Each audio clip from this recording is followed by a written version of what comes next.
সুপ্রিয় দর্শকবৃন্দ, আসসালামু আলাইকুম রহমতুল্লাহি ওয়া বারাকাতুহু। ক্রিকেটার সাকিব আল হাসান রাজনীতিতে যোগদান, তারপর তার বিরুদ্ধে মামলা সহ বিভিন্ন বিতর্কিত ইস্যু নিয়ে গতকাল দেশের একটি ইংরেজি সংবাদ মাধ্যমকে একটি সাক্ষাৎকার দিয়েছিলেন। তার সেই সাক্ষাৎকারে বক্তব্যের পরিপ্রেক্ষিতে প্রধান উপদেষ্টা ডক্টর মোহাম্মদ ইউনূসের প্রেস সচিব একটি ফেসবুক পোস্ট দিয়েছেন, যেখানে তিনি বলেছেন যে সাকিব আল হাসানের রাজনীতিতে যোগদান শুধুমাত্র ভুল নয়, বরং বিশ্বাসঘাতকতাও। তো তিনি তার ফেসবুক পোস্টে বিস্তারিত সাকিব সম্পর্কে কী বলেছেন সেটা নিয়ে একটি খবর প্রকাশিত হয়েছে দৈনিক ইত্তেফাক পত্রিকায়। চলুন দেখি আমরা খবরটির বিস্তারিত কী লিখেছে। সাকিবের আওয়ামী লীগে যোগদানের সিদ্ধান্ত শুধু ভুল নয়, বিশ্বাসঘাতকতাও।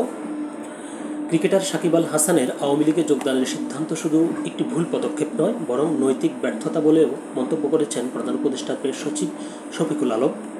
বুধবার সামাজিক যোগাযোগ মাধ্যম ফেসবুকে দেওয়া এক পোস্টে তিনি একথা বলেন। ফেসবুক পোস্টে উপদেষ্টার প্রেস সচিব লেখেন, সাকিব আল হাসানের রাজনীতিতে যোগদানের সিদ্ধান্ত ভুল ছিল না। একজন নাগরিক হিসেবে রাজনৈতিক কর্মকাণ্ডে অংশগ্রহণ বা রাজনৈতিক ক্যারিয়ার গড়ার অধিকার তার রয়েছে। সাকিব রাজনীতিতে যোগদান করেছেন, এটি সমস্যা নয়, বরং বড় প্রশ্ন হলো রাজনীতিতে যোগ দিতে গিয়ে তিনি কাদের সঙ্গে হাত মিলিয়েছেন। শফিকুল আলম আরও বলেন, আওয়ামী লীগের নেতৃত্ব যখন গুরুতর মানবাধিকার লঙ্ঘনের অভিযোগে অভিযুক্ত, যেমন গণহত্যা, গুম, অন্যায়ভাবে গ্রেপ্তার, বিরোধীদের নামে মিথ্যা মামলা, বিচার বহির্ভূত হত্যাকাণ্ড, পদ্ধতিগত দুর্নীতি, এমনকি ব্যাংক ডাকাতির মতো অপরাধও অন্তর্ভুক্ত, তখন সেই দলে সাকিবের যোগদানের সিদ্ধান্ত নৈতিকভাবে সম্পূর্ণ অগ্রহণযোগ্য। কেবল এটি রাজনৈতিক পদক্ষেপ ছিল না, এটি ছিল আন্তর্জাতিক মহলের কড়া নজরদারির মধ্যে থাকা শাসন ব্যবস্থার প্রতি মৌন সমর্থন। দীর্ঘ পোস্টে প্রেস সচিব লেখেন, বড় উদ্বেগের বিষয়, সাকিবের কাছ থেকে কার্যকর জনসংযোগ বা কৌশলগত যোগাযোগের কোনো পদক্ষেপ দেখা যায়নি। সাকিব চাইলে বিশ্বের শীর্ষস্থানীয় স্পোর্টস ও ইভেন্টস ম্যানেজমেন্ট এজেন্সির পরামর্শ নিতে পারতেন, যারা বিশ্ববিখ্যাত সেলিব্রিটিদের কৌশলগত নির্দেশনা দিয়ে থাকে। তারা নিশ্চয়ই তাকে এমন একটি সিদ্ধান্ত থেকে বিরত রাখত, যা এখন তার মর্যাদা ও ব্র্যান্ড উভয়কেই কলুষিত করেছে। তার ক্রিকেট ক্যারিয়ারের সর্বোচ্চ সময়ে তিনি কোটি কোটি টাকা উপার্জন করেছেন, তাই প্রফেশনাল ফি আর পরামর্শ নেওয়া কখনো তার নাগালের বাইরে ছিল না। সাকিবের নীরবতা বেশি দৃষ্টিকটু ছিল উল্লেখ করে তিনি লেখেন, তবে যেটি এই সব কিছুর মধ্যে সবচেয়ে বেশি দৃষ্টিকটুভাবে চোখে পড়ে তা হলো তার নীরবতা, বিশেষ করে তার সরকার এবং তার নিজের শহর মাগুরায় তার সমর্থকদের দ্বারা সংঘটিত সহিংসতা এবং হত্যাকাণ্ড সম্পর্কে। মাগুরায় বেশ কয়েকজন বিরোধী কর্মীকে গুলি করে হত্যা করা হয়েছিল, তবুও সাকিব কিছুই বলেননি। কোনো নিন্দা নেই, ন্যায় বিচারের জন্য আহ্বানও অনুপস্থিত, কোনো ক্ষমা প্রার্থনা নেই। তার নীরবতা কেবল হতাশাজনক ছিল না, এটি বধির ছিল।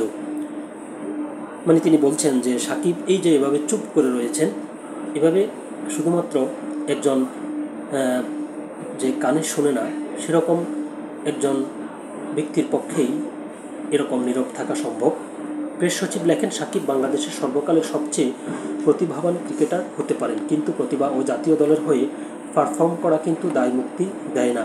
একটি সরকারের পাশে দাঁড়িয়ে যাদের বিরুদ্ধে জাতিসংঘ নিজ দেশের জনগণের বিরুদ্ধে মানবতা বিরোধী অপরাধের অভিযোগ এনেছে, তিনি দেশের ইতিহাসের কিছু অন্ধকার অধ্যায়কে বৈধতা দিয়েছেন। এই মুহূর্তে তার কর্মকাণ্ডের সবচেয়ে যুক্তিসঙ্গত ব্যাখ্যা হলো লোভ। তার রাজনৈতিক পদক্ষেপে বিতর্কিত ব্যক্তিত্বদের সাথে তার সম্পর্ক সব কিছু একই দিক নির্দেশ করে, সেটি হলো ব্যক্তিগত লাভ, জনসেবা নয়। সাকিবের আওয়ামী লীগে যোগদান বিশ্বাসঘাতকতা ছিল উল্লেখ করে তিনি লেখেন, একদিন সাকিবকে ফিরে আসতে হতে পারে, সম্ভবত তখন তিনি অবশেষে সত্যের মুখোমুখি হবেন আর জানবেন আওয়ামী লীগে তার যোগদানের সিদ্ধান্ত কেবল একটি ভুল পদক্ষেপই ছিল না, বরং একটি বিশ্বাসঘাতকতা ছিল। শেষ কথার মধ্য দিয়ে মূলত প্রেস সচিব যেটি বোঝাতে চেয়েছেন সেটি হচ্ছে সাকিব ফিরে আসবেন, তাকে আইনের মুখোমুখি করা হবে, হয়তো তিনি এরকম কিছু বলতে চেয়েছেন।